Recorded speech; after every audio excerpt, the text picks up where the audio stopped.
Later. Okay, sweet. So welcome everyone to our first talk of the Alternative Careers in Music series. We've got the lovely Tara Stewart with us today. And we're just going to be talking about her career and experience as a radio presenter and DJ. She's a very cool person in general. She presents the new music show on RTE. She's running a podcast also through RTE, I think, is it? Mm-hmm.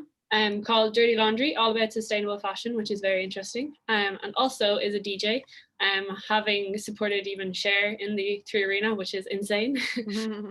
So we're very, very happy to have you with us today and so glad you can make it. Thank Um, you for having me. no, not at all. So I'm just going to get straight into it with very general question. How did you get into radio presenting or DJing? I've been playing music since I was about 9, and I used to study music a lot, and I kind of did jazz and classical and wanted to be a musician for a very long time. And then when I was kind of around 20, in my early 20s, like around 23, I kind of, to be honest, fell out of love with making music. I just wasn't feeling it anymore, and I feel like maybe it's because I just did it. I did it so much. I was quite heavy duty doing it. Like I was constantly studying all the time, Yeah. and so I just didn't really enjoy it anymore. And so then I kind of was like, well, I really want to do something in music because I love music so much, and I'm just a big fan of every aspect of music. And I grew up listening to a station called Triple J in Australia, and it's a really cool. It's part of the national broadcaster ABC, but it's actually like their alternative station. Um, and I just always loved it because they always like they kind of are a station that take risks and support new and upcoming artists. They're not like they don't have to like they don't play like the big artists all the time. You know what I mean? Like, and even if there's a big artist that releases something, just because they're that name, they won't play it. If it's a good song, it's a good song. It doesn't matter who you are. And so I always really loved that, and that kind of really got me into like a hobby. I would say a passion or a hobby of mine was to just like I loved finding new music and finding new artists and watching artists' careers and watching them develop as songwriters. It was a genuine like love of mine, and it still is, obviously. And so through that I kind of was like, oh, I did like a bit of did some work experience in school at a radio station back home in Australia. And then so when I was kind of try at a crossroads with what to do with my career, and kind of thinking I did definitely want to do something in music still, I genuinely just saw a tweet one day and it was a station looking for radio presenters, fill-in radio presenters, and I was like, oh, maybe like that. I was like, that's kind of like when I had the thought of, okay, maybe I'll try and get into radio. So that's how I decided to do it. And then I ended up sending some demos and making some demos at home that were all really awful and they were really shite. Um, and I keep needing to try and find those audio clips now because I'd love to have a listen to them. But anyway, I kind of ended up starting in a station kind of work experience kind of vibes. It was very much kind of a training station. And then from there, ended up sending more demos, so to RTE, and I eventually got a meeting in there, and kind of just kept working my way up then through doing news reporting and entertainment news reporting, showbiz stories, and I started a radio show on RT2XM, which is one of their digital stations, which is kind of also designed for specialist shows and also designed for new talent. And then I started a new alternative music show on that. And then with DJing, I started off DJing in restaurants in like Joe Burger and Crackbird, and Skinflint, and Bear, which were all owned by the same person, and they were just all, they were kind of known for being cool, fast, casual dining places that had DJs playing. The music was usually really loud, and that was usually designed so people wouldn't stay long, so there'd be a good turnover. Yeah. So I used to DJ there, and it was really fun. Like I would be DJing for like 4 hours, and I'd get €70, and I'd get a free meal, and it was like a lovely thing to do on the weekends. That was always really good fun. So that's kind of how I started DJing, and obviously developed from there. But that was like my first kind of start at that. DJing in a restaurant's kind of a different beginning for compared to a lot of other DJs out there. That's quite cool. Yeah, for sure. A lot of it was great because you most of the time had creative freedom with what Yeah. you wanted to play. The only thing was language. You just had to play clean edits of stuff, but apart from that, they let you kind of do what you wanted to do, which was really great. Sweet, that's so cool. So you mentioned growing up, you're playing lots of instruments and really into music. Did you have like a favorite instrument, or what was your main focus? My main focus was the flute. I played flute that's the kind of the first instrument I started. To be honest, it wasn't my first choice. I really did not want to play the flute, but the way it worked in school is they went down like the roll, and so they had like loads of instruments to form a band in the school, and they kind of went to each person that would get to choose. And so then when it came to me and being the last name Stewart, I was always at the end. And they were like, what do you want to pick? And I was like, saxophone, like I wanted to play the alto sax. And they're like, we don't have any left. And I was like, clarinet. They're like, no. And I was like, drums, percussion. Like I literally went through every other option in a band other than the flute. And they're like, all we have left is the triangle and the flute. And I was like, no shade on triangle players, but I was like, if I come home to my parents with a triangle, they're going to kill me. So I had to go with the flute. But I love playing the flute now. But at the time, I will not lie, I was very upset that I got that instrument. Fair enough. Cool though. You can be on the same level as Lizzo. Yeah, Like, exactly, coolest exactly. flute players in the world. And so, did you stick with the flute throughout? Like you said, you performed quite a lot before you went into presenting and DJing, or did you mix it up with other instruments? Yeah, so I played guitar. I ended up then picking up the saxophone as well. I played tenor saxophone, and I kind of did that because I'm from a very small town, and we had opportunities to go to jazz band camps, and the flute wasn't included in that. So I took up the saxophone, and I'm sure other flautists and saxophone players will know that the fingering is exactly the same. So it was quite easy to pick it up. So a saxophone actually ended up being one of my favorite instruments to play in the end. But not in the end. My life isn't over, but you know what I mean. So then I had a guitar, and I also started piano, but I've been playing piano off and on. Like I'm not an amazing pianist at all. And so then I also started singing, and I used to do like musicals in school. I always got shit roles, and that was good. So that kind of like turned me off doing musicals. But yeah, so I started like writing music and singing and playing guitar and all that kind of stuff. And then I also used to play synth. And so yeah, I kind of, to be honest, it was more so like my dad's dream of me being a one-woman band, and kind of every year for my birthday he'd gift me a new instrument, which sounds like I'm complaining, but like I mean, when you're a teenager, that's the last thing that you want. Yeah. But anyway, I'm grateful that for it now, because I have an understanding for music that I wouldn't have had if I hadn't studied it. And I just adore it so much. The only instrument I didn't adore getting was an accordion, and that's because it was like twice the size of me. And I just remember my dad being like, I got you an accordion. I was like, are you insane? I was like, I'm like 14. This is not what I want. It's not what I want at all. No. That's Um, so funny. yeah, so and then I ended up playing drums as well in bands, and so I was literally doing everything. I think it's also down to me just having quite a short attention span, and I like to take up new things a lot. So but yeah, I played guitar and sang, wrote stuff, and um Unreal. yeah, that kind of that. Yeah. Such a wide range. That's so cool. Yeah. And so you said that you kind of fell out with performing and music, and not music in general. What am I saying? Performing music.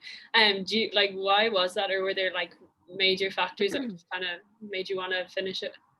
I don't know. I think it was because, I mean, it was my circumstances. Like I moved away from home when I was 20, and I wanted to go to university and I wanted to go to college, but I couldn't afford to, neither could my parents. And so I just kind of decided to move to Dublin just for kind of a fresh start, and also to kind of get away from home, because I just wanted to be around new people. I'd been in my town for 20 years and kind of wanted a new start. And then so when I came to Dublin, I was working in hospitality. I was a waitress, and then I ended up just working so much in waitressing and working, and not having just having enough money to survive, to rent. And I mean, now I couldn't imagine doing it. Back then, rent wasn't that bad, so it actually, wasn't the hardest to earn, Yeah. to, make rent each month. But I was also then paying for, I used to pay my band. I used to have a band, and I used to pay them, and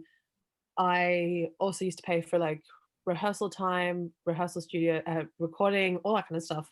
And honestly, I really struggled to pay for everything, because I always wanted to pay my band. They didn't want me to pay them, but I always really wanted to because we spent so much time together. And so yeah, that I think that was a big factor, was the fact that I just couldn't, that I was just doing it by myself, and I was kind of just felt a bit alone, because I just had no, I didn't have a support network here either, because I do now, but that's because I've been here for a really long time. Yeah. Whereas I was only 2021, so it's tough to make it when you don't have anyone to kind of support you. So to be honest, that's I think why I fell out of love with it. And I remember just one day I went for Christmas to Edinburgh, and I was really broke.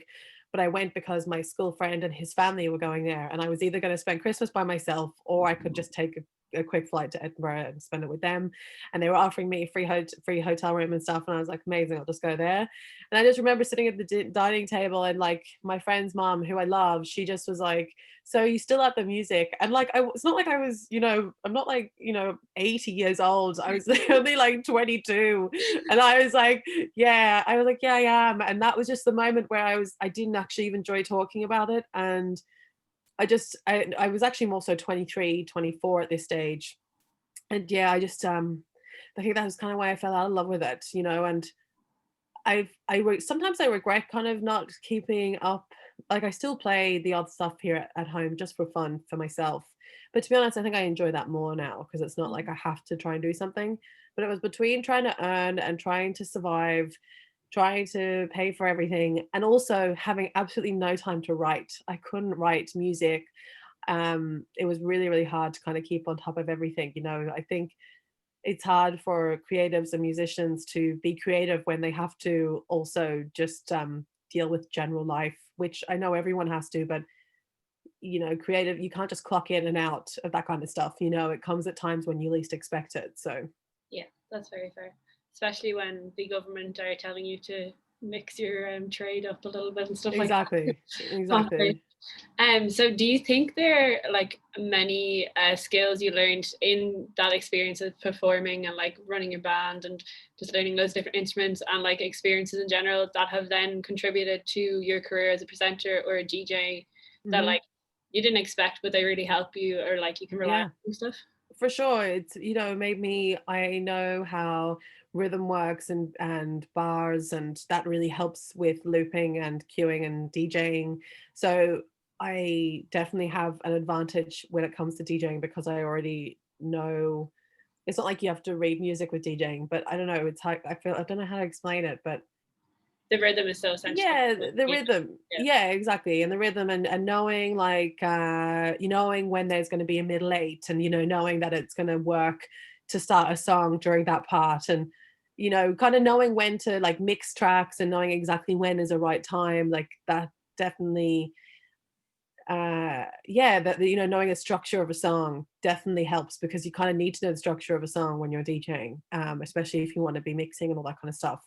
And then I think definitely in terms of presenting, my background in music helps that, because I don't think every presenter needs to have such an extensive background that I do, but it helps that because I feel like my judgment of what I feel is music that suits my show or suits daytime radio or alternative stations or whatever. I feel like that my background has helps me be a better judge of music, basically. I never like to say if a song is good or bad, because music is subjective. So yeah. so You have to that's be why careful. yeah, exactly. And I don't think that's fair. I'm not the messiah. I was like, not like I'm going, I don't think that's fair, but um I know what suits my show, and I know the kind of stuff I like to play on my show, if that makes sense. So I don't like to say if I think something is bad. I usually will say if something's not for me. But yeah, I do think my musical background helps me judge what I feel is good, if that makes sense. I'm trying to, yeah, No, you know no, what I mean. absolutely. That makes absolute sense.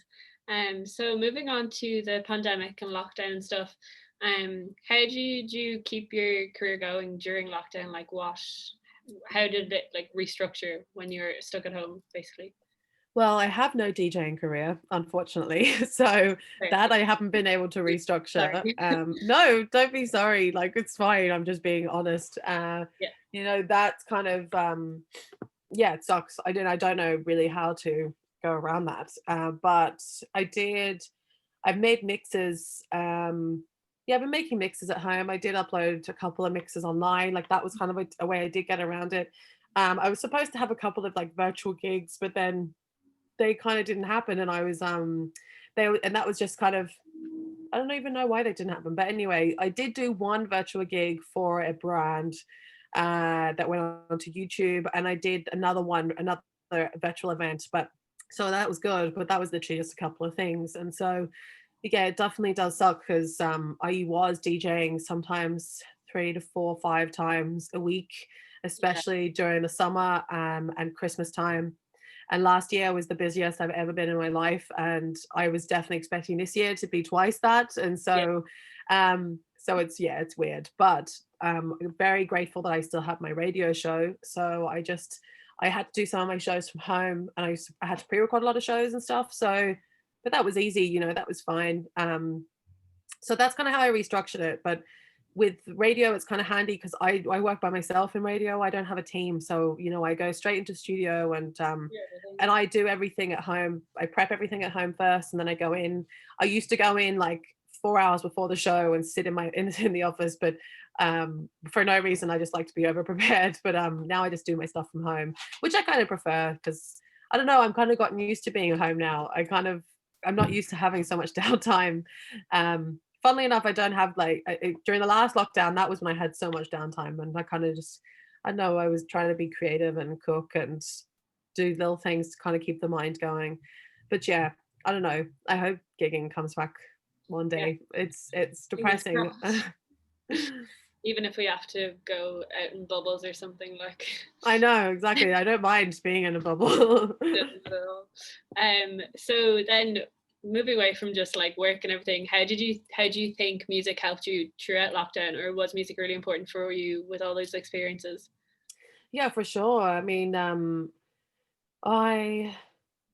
I'm listening to music all the time anyway for my show, and I'm always looking for new music. So that's a big part of my everyday, which is, I'm very, I know I love that part of my job because it's a deadly thing to just be able to listen to music all the time, and that's the research I have to do. But throughout lockdown, a lot of it was just listening to music at home. I was DJing loads. I was doing like lives or here on Zoom and on Instagram, and that was really fun to do over the last lockdown. I think we all got worn out over the amount of lives that there were though eventually, and even I was like, okay, I'm done with the Insta lives. And then even just listening to music at home, and I know I was playing the flute here and there. I was like, you know what? I haven't picked up the flute in a year. I may as well just have some practice at home. But I love music. I think music is so important. I mean, everyone has to experience music in their lives, and it can really, it can make your day. It can really lift your mood. Sometimes it can make you really sad, but sometimes you need to be really sad and Yeah, listen to sad music. And I do love those times as well when you're wallowing listening to a track and you're like, this is totally me. That I love those moments. So yeah, I just adore music, and I think it's fantastic. And it does annoy me that I feel like music and the creative space isn't taken as seriously as it should, because every single human being it needs music. But yeah. sweet. And just out of curiosity, were there any albums or songs that like will forever remind you of lockdown, or like you held on to and like kept you going? Well, 100% Savage by Megan Thee Stallion. That song, anytime now I hear that song, it just literally brings me back to that lockdown moment. But the albums I was really loving over the lockdown period, like listening to, would have been Haim's new album. I really loved. Like, I was a fan of Haim before, but I became a stan for Haim this year. Leon Lahabas, her new album was so amazing. Lady Gaga, Dua Lipa. Who else was I listening to? Disclosure's new album, I really loved that one as well. I feel like this year has been a really good year for music being released. I mean, even Irish music, you've got CMAT, who I've become a really big fan of, and I especially love her new track. Tim Chadwick, Gemma Dunleavy. um who else, Tony Make, like this year for all music, I feel like it's been a good year for releasing stuff. And I think obviously because musicians have more time to be Mm, writing and creating. So yeah, I think that's the kind of stuff that's sticking out in my head for lockdown. very cool. Yeah. Also, people are listening more because they're stuck in their room, so it's Mhm. an Mhm. interesting change in stats Totally. and stuff. Yeah. So yeah, you mentioned a load of Irish artists there. One of our committee members sent in a question asking about your opinion on the Irish scene at the moment, in particular, maybe hip hop. Like, Okay. what are your thoughts? I think I feel like that kind of question, I feel like the hip hop answer is like, oh, hip hop's really great right now, but it has been really great for about 3 or 4 years now. Um, Even longer, maybe for the last, I'd say about 4 to 5 years.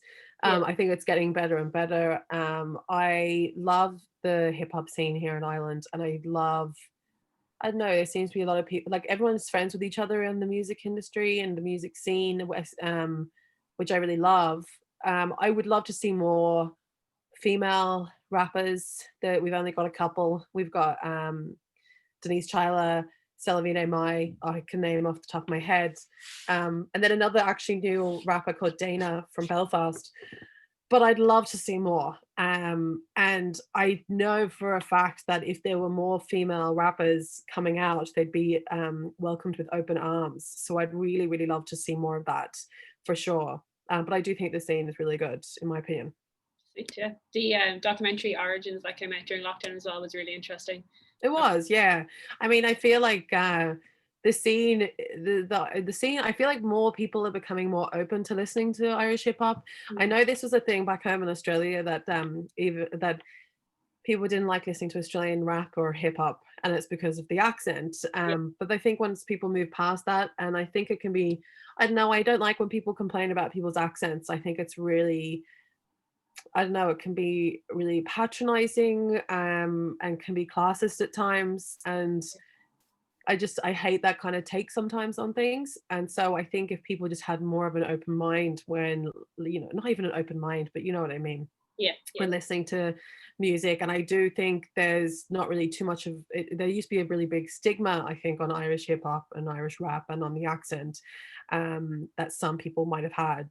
But I feel like that's washing away now. I don't think that's much of a topic that people are talking about, in yeah. my opinion anyway, in my circles. I'd say so as well, though. People are a lot more open to it now, which is great because there are so It many is. artists coming through. Like, Mhm. it's insane. So I have another question, which is kind of about the DJing scene in general. What has been your experience of the Irish DJ scene, particularly as a woman and just in general? So it's a funny one. I mean, it's funny because I kind of juggled two scenes. I feel like I do so many like press events. On one hand, I do a lot of like parties and events like for brands and stuff, which I definitely feel like I mean, I was always doing that stuff last year and the last 2 years, but that's the money maker, like that's where I Yeah, was making most of my money. Um, and I've always felt like male DJs have been quite open to me. I don't feel like I've ever experienced any badness. There's only been the odd thing here and there sometimes when I'm at gigs and um say if I have an issue with the decks or something and a sound engineer, doesn't talk to me about the issue. He tries to find another guy to talk to about the issue and not really believing that there is an issue. Do you know what I mean? Like yeah, I've experienced that a lot. I remember one time I was DJing and it was a really kind of not a last minute thing, but it wasn't very organized that well. And there was no music coming out of the decks, and the sound engineer was looking at me like I was stupid. And I was like, no, there's a reason why. And it was because of a cable. I think cable was broken or something. And I was trying to explain it to him. And I remember my boyfriend standing next to me, and he was just there to keep me company. And the guy just was talking to him about the issue and he didn't even talk to me. And I was like trying to explain to him, like, this is the issue and everything. And he didn't look at me the whole night. He just kept talking to my boyfriend. And it really pissed me off because then I was just in a shit mood for the whole gig, and I was in just a bitter mood. And I wouldn't even say bitter because, like, I'm entitled to feel this way. So that's been annoying. I've experienced more of that kind of stuff. But you know, other DJs, other guy DJs have always been really great, I feel, to me, and have always offered me a lot of advice, and been really helpful. And I do really like the scene. I feel they've always been really, I don't know, yeah, I've always had a really good experience. It's more so just, yeah, I feel like I'm no shade on sound engineers at all, but you know, I've had experiences with many lovely sound engineers, but that's kind of what I feel sometimes. It's like, yeah, even people when I've been I remember I was DJing a grand social, and this guy was just standing over the decks, like just kind of looking at everything and looking at everything I was doing. And I was like, and he just was, I think he was just trying to make sure I was actually DJing. Do you know what I mean? Like, so I've experienced that a good bit of people, audience, what did you call them? Audience punters? I can't think of the word Yeah, now, but yeah, I get you. yeah, attendees. I don't know. Very nice. I've yeah, it's been more so that kind of stuff. Like that really, really annoys me, and I've experienced a lot of that. But in terms of the scene, I've only had positive things experiences there. Very cool. And do you have a favorite venue in Dublin that you like to play? The It when? was the old Bernard Shaw. Yeah, That very, was my very. favorite. I still get very sad about that gone because I just live around the corner from that as well. So I walk by it every day and I'm like, I miss you so much. That was my favorite venue. And I remember DJing there one of the last nights there, which was such an honor. And I feel, oh, it was just such a great space. You had like the space inside, which was really small and grimy. And then outside, if it was a lovely, gorgeous day or like a warm night, it was just like the best crack. Um, so I really miss it there. Where else? I feel like that's what there, and oh, what you call it? Wigwam, in the basement of Wigwam. That's really fun to DJ. Solid, yeah. Very Yeah, good. yeah, they're my two favorite, I'd say. It always gets so sweaty, but it's unreal. Yeah, it's worth it. Cool. And then I just, out of curiosity as well, how was it supporting Cher? Because that's insane. Like, It's funny. It was actually literally a year ago yesterday that happened. oh It came God. up on my memories. And but the first thing that came to my mind was I was like, thank God Cher wasn't this year. Like, thank God it was done. But no, it was amazing. I'm not gonna lie, like I feel like this is always the way when it's a really big opportunity. I always wish I could relive it again because I would have done things different because I feel like no, I don't remember too much of my set because I was just so nervous and like I mean it was insane. It was the Three Arena and I just remember walking out just going like, how the fuck did I end up here? But also so grateful, you know, I still pinch myself all the time when I get lovely opportunities.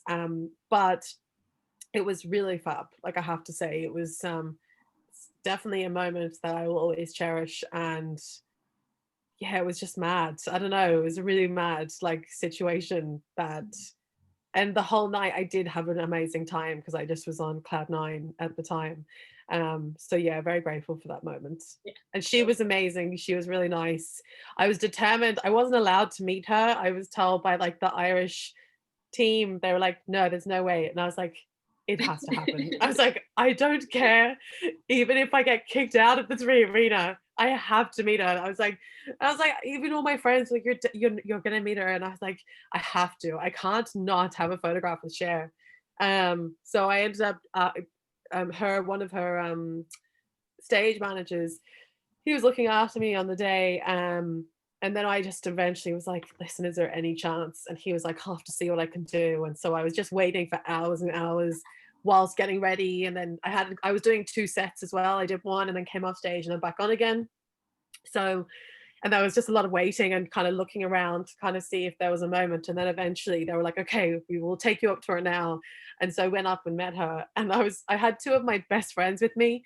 And like the bless them, they were behind me and we were running. And then the guy was like, your friends can't come. And I literally felt like it was like Titanic situation. I was like, I'm sorry, you guys. I was like, I have to leave you. I don't care that you're my friends. Like, I have to go. So yeah, no, it was such an amazing moment, I have to say.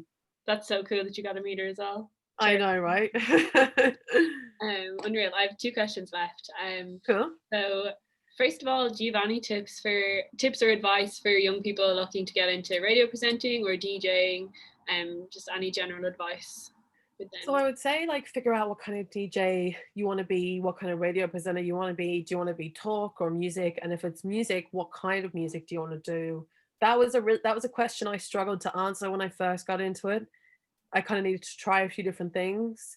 Um, and then do you know what? At the moment, because obviously it's things are just different. Like, do stuff at home.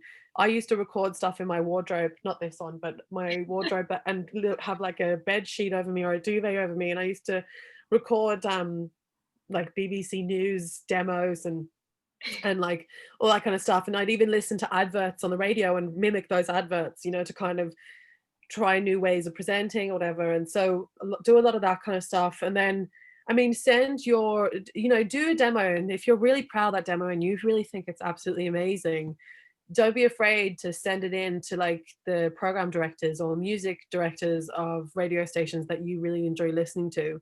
And then with DJing, I would say invest in a set of decks. I, funnily enough, only got decks this year. And so before that, I don't even know how I was learning how to play them. I think every gig I played, the more I got to know how to play them even more. But also when I was DJing in the restaurants, they had decks there. So I was practicing there as well. So I would say save up and invest in a pair of decks, or even like, I mean, I did learn so much from virtual DJ on the computer as well first before I got to know decks. And YouTube is your best friend. Honestly, like everyone that makes a YouTube tutorial deserves a Nobel Prize, in my opinion, because if they take the time out of their day to make that so that you can learn something new, I just think is incredible. So take advantage of the internet for that kind of information. And just practice, especially DJing. Practice. Sweet. Okay, thank you. And then just to wrap up, you're obviously a woman of many talents and many avenues in your career, and what are the plans for the future? Or do you have any new plans or? It's kind of like I don't know. I do know and I don't know. Like so I mean I'm working on season 3 of my podcast. I probably won't start recording that till next year now. And I kind of want to develop more outside of fashion. I want to do more like sustainable products, like female products, all that kind of stuff, sustainable makeup. So I definitely want to get more into my like sustainable and slow fashion advocacy, you could say. I want to definitely do more in that world. And then keep doing my radio show. I keep meaning to make more mixes and I need to make more mixes. And that's something that I'll advise everyone to start doing. Definitely make more mixes. Because I don't know, I have no idea when I'll be able to DJ again. So I kind of, I'm like, right, I should do more at home. And apart from that, I'm really just enjoying kind of taking up hobbies. Like I've started sewing and I'm able to afford. I mean, last year I was very like consumed with like making loads of money, and I was like, right, I need to make more money. I need to say yes to every job that comes in. And don't get me wrong, I do love being busy. I kind of feel like I thrive when I have a lot on. But at the same time, I've really loved being able to be creative again, which I haven't been doing for a few years. And I'm kind of happier when I can say, um, paint or be off my phone for a bit, but I'm not good at not being on my phone. So I usually need something to focus on, like, and I don't mean just what the TV, because I will always have my phone out if I'm watching TV. Yeah. But I'm loving with I bought a secondhand sewing machine and I've just been altering clothes and just for myself, and I'm really just loving that kind of stuff. And I'm running now and trying to actually work on my own peace of mind and my own, I don't know, my own self. But apart from that, that's kind of the plan at the moment. My plan was to be in London more this year and DJing over in London more, but I don't know if that's going to happen anytime soon. So at the moment, that's kind of what I have on my plate, I feel. Yeah. Amazing. Well, thank you so much for chatting to us. It was very, very interesting. Thanks for having me. Just gonna see if the guys want to ask if there's Q&A or anything. Okay. If people want to pop it into the Q&A box or the chat box, or if Connor has a few questions. Thank you so much again. No, my pleasure. I have a question for you. It's a bit more on like the intense side, I guess, but like obviously this whole kind of pandemic has like highlighted just how important the arts and like music and like all that kind of stuff is to like our way of life, and just kind of it's very much a thing that like helped keep everyone sane during the first lockdown and in this lockdown too. But Obviously it's like also kind of highlighted how kind of unvalued the arts are in the economy as well. I feel like musicians are kind of, and anyone involved in the arts industry in Ireland is like very much like kind of hung out to dry a little bit by the whole pandemic. And I was just wondering, like, do you think the Irish music industry is gonna kick back from this, or is it, or do you think like this is pretty much gonna change the way that the Irish music industry kind of operates for the future? I don't know. Like, I mean, now I won't lie, this kind of chat has inspired me to kind of seek out what is happening. I did write an email to who was it? I think it was Gary Gannon, if I remember. He's I Social like Democrats, I think. Yeah. I'm very much like, I dabble in politics, like I dip a toe in here and there. So like, but like, anyway, I did email him kind of hearing, and this was a couple months ago now, kind of finding out what was happening. And I know there was an email as well that a lot of people, there was an email that was being sent out to him and kind of asking for answers.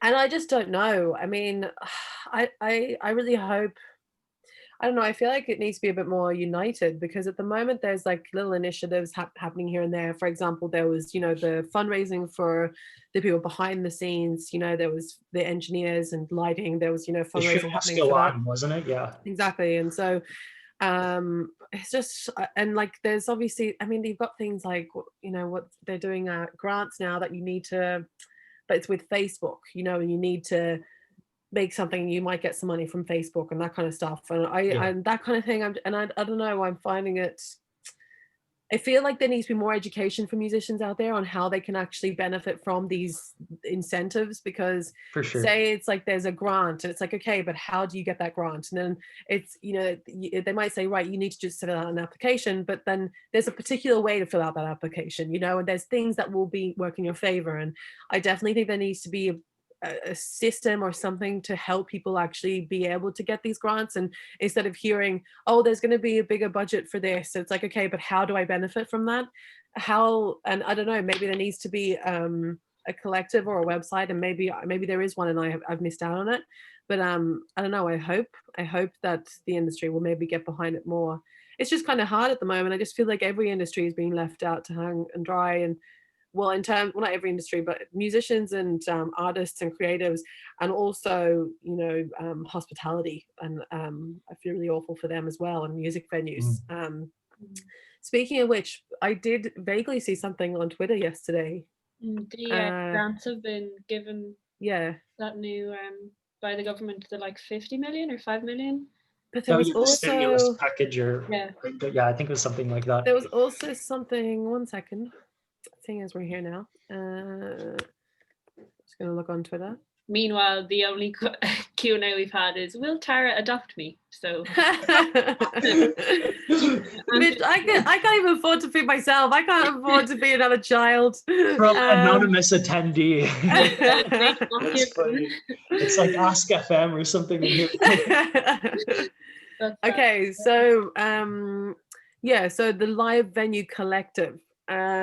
This was started by Irish music venues, and I saw this yesterday. I need to read up on this properly, but it looks like there's something for the venues, which definitely helps, which obviously helps musicians, you know, like oh, I don't know, it's just so shite, isn't it? It's hard to just be, it's hard for me to give positive advice when it's like, oh, it's just... yeah, I just wanted to hear what you had to say about it. And like, it very much just shows how, like, you know, even you with like all your experience and stuff, like no one really knows what the future of the scene is going to be, you know?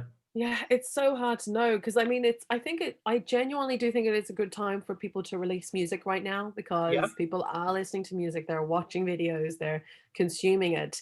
The problem is then, though, you also have social media and you have Instagram, where they don't actually like to publicize creatives because they want you to be paid for the platform. The ads. And then you have musicians saying like, oh, I'm not getting any views on my stories, or I'm not getting much traction on my tweets or my Instagram. And that's because these platforms want you to pay for them. And then today you also have Spotify saying that they will promote your music, but only if you agree to get a lower fee for what you're making. And I'm like, that kind of stuff just annoys me, because Spotify was started by like the guy that started LimeWire, and that how Spotify has become as big as it is. You know, I just wish it was fairer for musicians to make more money. What I Yeah. would love to see is like the likes of Bandcamp start their own streaming Streaming, yeah. platform. Because obviously on Fridays, is it the last Friday or the first Friday of every month, they waive the fees, Yeah, which is that's right. brilliant. But I'd love to see them start their own streaming platform, because I just feel like they really are on the musician side. So yeah, I don't know what the future holds. I really, really don't. And I'm sorry I don't have an amazing, positive, lovely sentence to give you there, but I just really don't. That's all good. I mean, like, Very fair. yeah, I think that was a really good point you made though about, you know, the kind of maybe the like funding is there, but you know, it's not made clear how to get access to it. Like, Exactly. you know, everyone heard about the 5 million euro Mm. stimulus. It's like, wow, that's great. You know, how Yeah. can I avail of this? But Mhm. it's very much, I feel like, yeah, it's exactly what you said. It's not really apparent how you get Yeah. into that. And maybe I need, and you know, now you've inspired me to look into that. Maybe I should look into it and share that, you know, because yeah, just to share how people can actually benefit from it. Yeah. Awesome. Well, sweet. Thanks for that answer. That was really cool. My pleasure.